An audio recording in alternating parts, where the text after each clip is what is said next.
আলোকে গ্রিন হাউসে অনুষ্ঠিত হয়েছে ঢাকা স্টোরি টেলার্সের 7 দিনব্যাপী গ্রুপ আর্ট প্রদর্শনী।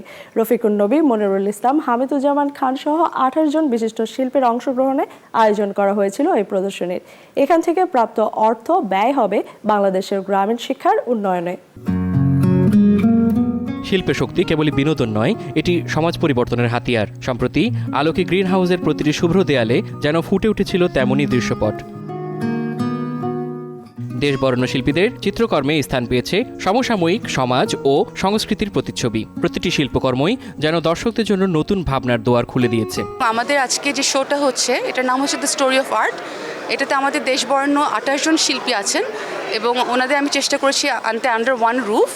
এবং এই শোটা কিউরেট করতে গিয়ে আমার যে এক্সপিরিয়েন্সটা হয়েছে এটা আমি কখনো ভুলবো না। এবং এনারা সবাই খুব ভালো ভালো কাজ দিয়েছেন। যেসব স্কুল অবৈতনিক ওগুলো ছাড়াতে যেতে পারে না, তো আমাদের এবার ইচ্ছা আছে যে এবার এক্সিবিশনের প্রসিডিউরের একটা অংশ আমরা রুরাল এডুকেশন বাংলাদেশে কন্ট্রিবিউট করব। আমি চেষ্টা করেছি এখানে ডাইভার্স আর্ট ফর্ম রাখার জন্য এবং আমাদের এখানে পেন্টিং, প্রিন্ট, স্কাল্পচার সব ধরনের কাজ আছে। স্কাল্পচারের মধ্যে যেরকম তেজস্বালদের দুটো কাজ আছে, it's a tribute to July. প্রদর্শনীতে স্থান পাওয়া শিল্পকর্মকে কেবল অর্থমূল্যে বিচার করা কঠিন বলেই মনে করছেন আমন্ত্রিত অতিথিরা। এত গুণী মানুষরা একসাথে আসলে এক্সিবিশন করেন না, একজন দুজনকে আমরা এক্সিবিশন করতে দেখি অ্যাট আ টাইম। অবশ্যই এটা যারা আমরা দর্শক আছি তাদের জন্য অনেক বড় একটা পাওয়া। এই ধরনের এক্সিবিশন আমাদের দেশে অনেক হওয়া উচিত। যে আজকে যেখানে আসলাম অন্যরকম একটা ভালো লাগছে। আর এত ভালো ভালো মানুষের কিছু পেইন্টিং দেখলাম অসম্ভব ভালো লাগছে। সব কিছুর সমন্বয়টা খুব সুন্দর। এটা যেহেতু একক চিত্র প্রদর্শনী নয়, দেশের খ্যাতিমান সমস্ত শিল্পীরা এখানে ছবি এঁকে প্রদর্শনী হচ্ছে তাদের ছবির, এই সকলের ছবি একসঙ্গে দেখতে পারা এটাও একটা দর্শকের জন্য সৌভাগ্যের ব্যাপার।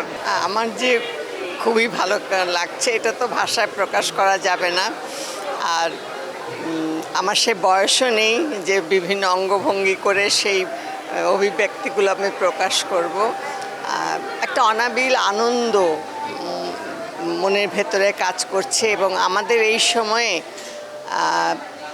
যে নির্মল বিনোদন যাকে বলে সেই জিনিসগুলো আমরা হারিয়ে ফেলেছি। কারণ এখন যে অবস্থা আমাদের প্রাত্যহিক জীবনের এবং যে সংগ্রাম, যে কষ্ট, মাঝে মাঝে আমার মনে হয় এই ধরনের আয়োজনগুলো আমাদেরকে বাঁচিয়ে রাখার জন্যে এবং সত্য, সুন্দর এবং ন্যায়ের যে পথগুলো সে পথগুলো দেখে নিতে সাহায্য করবে।